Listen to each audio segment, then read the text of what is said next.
Eu quero saudar a todo o povo de Deus com a gloriosa paz do nosso Senhor e Salvador Jesus, amém? Os irmãos, tomem os vossos assentos. Eu quero convidar os irmãos para abrir as vossas Bíblias no Evangelho de João, capítulo de número 10, versículo 1, versículos 6 e 7. Evangelho de João, capítulo de número 10, versículo 1, versículos 6 e 7. Os irmãos encontraram?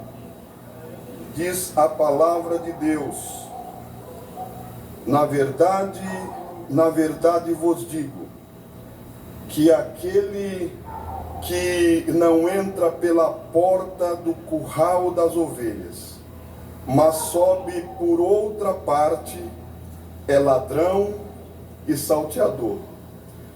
Jesus disse-lhes esta parábola, mas eles não entenderam o que era que lhes dizia. Tornou, pois, Jesus a dizer-lhes: em verdade vos digo que eu sou a porta das ovelhas. Irmãos, eu tenho lido esta palavra sobre porta. Foi o que Deus colocou no meu coração para falar nesta noite.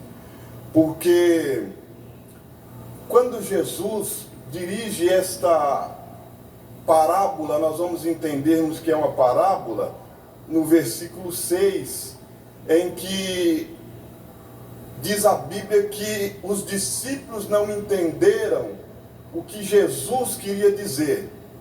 Porque, na verdade, Jesus fala sobre dois tipos de porta que nos chama a atenção. Quais são esses tipos de porta que Jesus fala? Ele começa dizendo que aquele que não entra pela porta do curral das ovelhas, que é um tipo de porta, e que ele também pronuncia porta das ovelhas. Nós vemos que em Jerusalém havia muitas portas, somente nas suas laterais havia 12. E se fosse para escolher uma mais bonita, às vezes não seria uma das 12, seria a porta chamada Formosa. Eu acho que seria a porta mais bonita que existia em Jerusalém. E, na verdade, o que simboliza Jesus estava em todas as portas. Porque a Bíblia diz que ele é a pedra angular da esquina. E as portas eram construídas geralmente desta maneira. Era colocada as pedras, tudo em posição. Mas havia uma pedra, que era a pedra angular.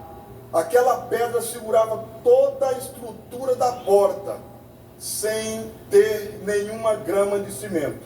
Então aquela era a pedra angular da esquina, que simbolizava Jesus. E às vezes Jesus poderia escolher entre as 12, havia lá a porta do peixe. Mas Jesus não escolhe aquela, não fala daquela.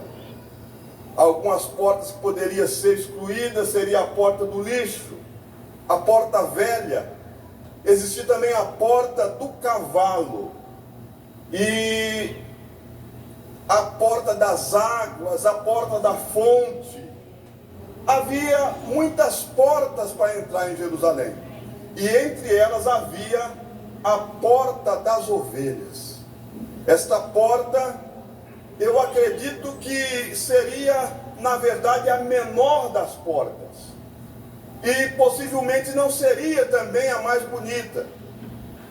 Só que entre essas 12 portas, a única que foi consagrada pelos sacerdotes foi justamente a porta das ovelhas.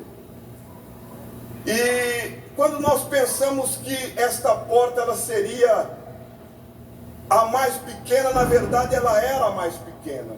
Mas não é tão pequena desta maneira que nós podemos imaginar.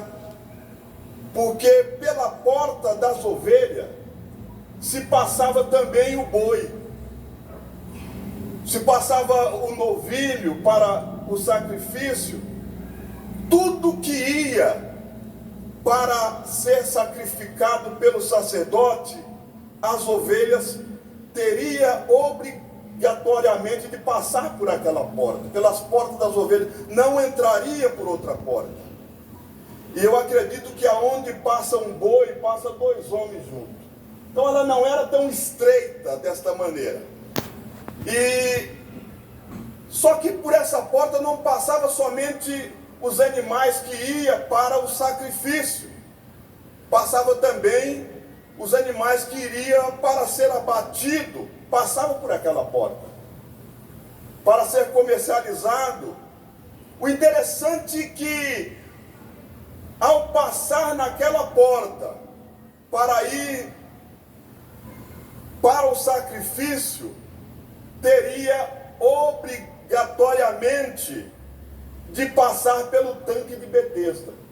Quem entrava por aquela porta se deparava com o tanque de Betesda. E o tanque de Betesda, ele também é chamado de casa de misericórdia. Então, para encontrar a casa da misericórdia, obrigatoriamente teria que entrar pela porta das ovelhas. Não passava nenhum outro animal que era levado, às vezes o aperto poderia estar ali. Não poderia passar por aquela porta para ir para o sacrifício. Nenhum animal que fosse pintado, que tivesse alguma mácula, que tivesse algum defeito, que manquejava, não era aceito para passar por aquela porta para ir para o sacrifício. Deus não aceitava nenhum defeito para o que era oferecido para ele. O único animal ou ovelha que poderia ter um mínimo defeito seria o que iria ser oferecido como oferta voluntária. Nos demais, Deus não aceitava. E às vezes poderia estar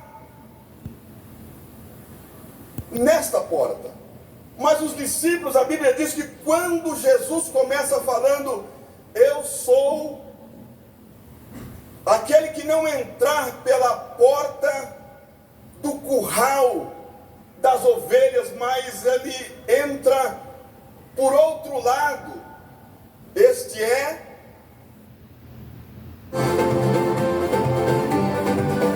Americanas, a Páscoa mais amada do Brasil. Novo kit Cashin Creme Gloss de L'Oréal Paris. 15 cores com complexo Glycolic Gloss que refletem o seu brilho. Todo tipo de tosse, xaropes Vic, que aliviam a irritação da garganta a partir de 5 minutos e limpam os pulmões. Xaropes Vic, conte também com Vaporub. Quando você respira melhor, dorme melhor. Olha o docinho. Vai, Mago, aí pra aguentar esse calor? Amiga, como você consegue vender tanta coisa assim? Eu consigo. Ladrão e salteador. Não existe outra passagem aí que nós podemos entendermos o que Jesus queria dizer sobre a porta do curral das ovelhas. Na verdade, Jesus não estava falando da porta das ovelhas, mas Jesus estava dizendo sobre a porta do curral das ovelhas, que é totalmente diferente da porta das ovelhas. Tem uma diferença muito grande. E às vezes os discípulos, por a maioria serem pescadores, entendiam de tudo do mar, mas às vezes não entendia de ovelhas. Alguns foi tirado, que era recebedor de tributo, também não conhecia de ovelha. E às vezes o curral não estava dentro de Jerusalém, mas o curral estava lá no campo. E a porta do curral das ovelhas é diferente. Na porta do curral das ovelhas, na verdade não tem porta. O curral das ovelhas era construído com paredes, às vezes de pedra, paredes altas, quando se não de espinho. Não era lugar para as ovelhas pastarem, mas era um lugar para as ovelhas estarem abrigadas à noite. E o pastor, quando reunia, depois de um dia de levando as ovelhas para as melhores pastagens, ao escurecer da tarde, este pastor chamava as ovelhas que entravam para dentro do curral. E o pastor, ele se assentava na entrada do curral, e ele ali permanecia toda a noite, em vigília, cuidando de as ovelhas que estavam no curral. Não havia uma porta de madeira, ou de ferro, ou de qualquer outro material. O vão era aberto. É por isso que Jesus diz assim: eu sou a porta. Não há outro caminho. Era isso que Jesus queria que os discípulos entendessem, que a porta era Ele. Ele não estava falando da porta das ovelhas, material que a maioria das vezes estava fechada, da entrada de Jerusalém. Mas Jesus estava se referindo sobre o pastor que se assenta e pernoita a noite em vigília, cuidando de um rebanho que está protegido dentro do curral das ovelhas. Não há outro caminho, não há outro meio de salvação a não ser por Jesus. Eu estou me lembrando aqui da minha avó, viveu 105 anos, mas quando ela já estava com 100 anos, ela já não enxergava mais, muito católica. No quarto da minha avó tinha de todo tipo de imagem, de esculturas que você possa imaginar. E a minha avó, ela depois dos 100 anos, ela já não andava mais, ela ficou cega e ela foi para aquele quarto em cima de uma cama. E 5 minutos antes da minha avó morrer, eu adentrei ao quarto da minha avó e falei com ela: o único caminho é Jesus.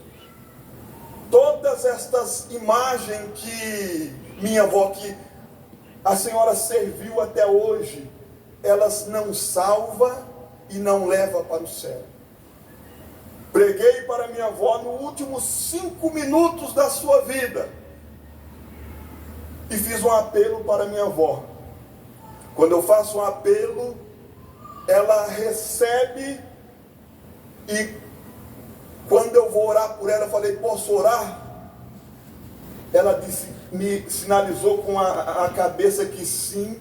Eu vi lágrimas de olhos que não enxergava mais, mas pela fé conseguiu enxergar a porta que é Jesus.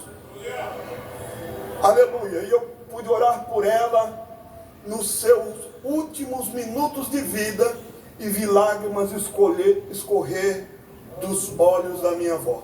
Só foi o tempo de eu sair do quarto e se achegar numa casa vizinha de um primo, alguém chega correndo e diz: ó, a nossa avó morreu. Mas eu saí dali com um instinto de missão cumprida, que Deus me deu uma oportunidade no último momento. Irmãos, nós não estamos vivendo em tempos de nós brincarmos de ser crente. Você sabe por quê? Quando Jesus só chorou 2 vezes na Bíblia. Uma delas foi quando Lázaro morreu. E a outra é quando ele entra em Jerusalém. Não era oportunidade para Jesus chorar, porque nunca tinha sido recebido daquela maneira em Jerusalém. Mas o fato é que Jesus chora. E o motivo de Jesus chorar é porque Jesus disse para eles assim, que eles não soube reconhecer o tempo oportuno. E o tempo oportuno que nós temos é esse. É esse que nós estamos. E Hebreus capítulo 4 vai dizer assim, que não há nenhuma criatura alguma encoberta aos seus olhos. Antes todas as coisas estão nuas e patentes aos olhos daquele com que nós temos que tratar. Cada um de nós vamos termos que tratarmos sobre a nossa vida. A hora que nós partimos, as nossas obras vão nos seguir. E é bem verdade, irmãos, que todos nós temos os nossos defeitos. Salmo 130, versículo 3. O salmista escreve assim: Senhor, se o Senhor observar as nossas iniquidades, quem subsistirá? Mas no versículo 4, ele vai dizer assim: mas contigo habita o perdão, para que seja temido. Jesus muitas vezes quer ouvir as nossas confissões. Quando aquela mulher toca na orla das vestes de Jesus, ela é curada, mas Jesus faz uma pergunta: quem me tocou? Porque de mim saiu virtude. Será mesmo que Jesus não sabia quem é que havia lhe tocado? Será que Jesus não sabia? Mas diz a Bíblia que aquela mulher chega trêmula e diz foi eu que lhe toquei. Aquela mulher recebe a segunda cura. Jesus olha para ela e diz assim: vai em paz. Existem muitas pessoas que estão dentro da igreja, mas não têm paz no coração, porque tem alguma coisa ainda para resolver. O salmista diz assim: enquanto eu me calei, os meus ossos envelheceram. Existem pessoas que precisam de cura, não de cura física, mas de cura interior. Existem pessoas que precisam ser curadas por dentro, são tristes, porque alguma coisa ainda Deus quer ouvir a sua voz. Derrota não é coisa de cristão. Tristeza não é coisa de cristão. Eu quero, para mim terminar, eu acho muito interessante a maneira que a mulher que perdeu a dracma na sua casa, ela procura pela dracma. Eu acho que ela procura de uma maneira diferente de todos nós aqui. Quando eu perco alguma coisa, geralmente é numa gaveta que eu tenho lá, que eu perco as coisas lá e começo a procurar. Eu pego a gaveta, tiro fora e viro em cima da cama. Aí eu vou procurar. Eu faço desse jeito. Quando uma pasta que eu tenho lá, eu vou procurar alguma coisa, eu viro às vezes no chão e vou procurar. Mas aquela mulher faz diferente de todo mundo. Sabe por quê? Porque aquela mulher, a Bíblia diz assim, que ela, primeiro, o que ela faz? Ela acende uma candeia. Candeia acesa fala de palavra. Luz, a palavra de Deus é luz. A segunda coisa que aquela mulher faz que ninguém faz, ela pega uma vassoura. E ela não sai, a Bíblia não fala que ela sai procurando de qualquer maneira, ela começa a varrer a casa.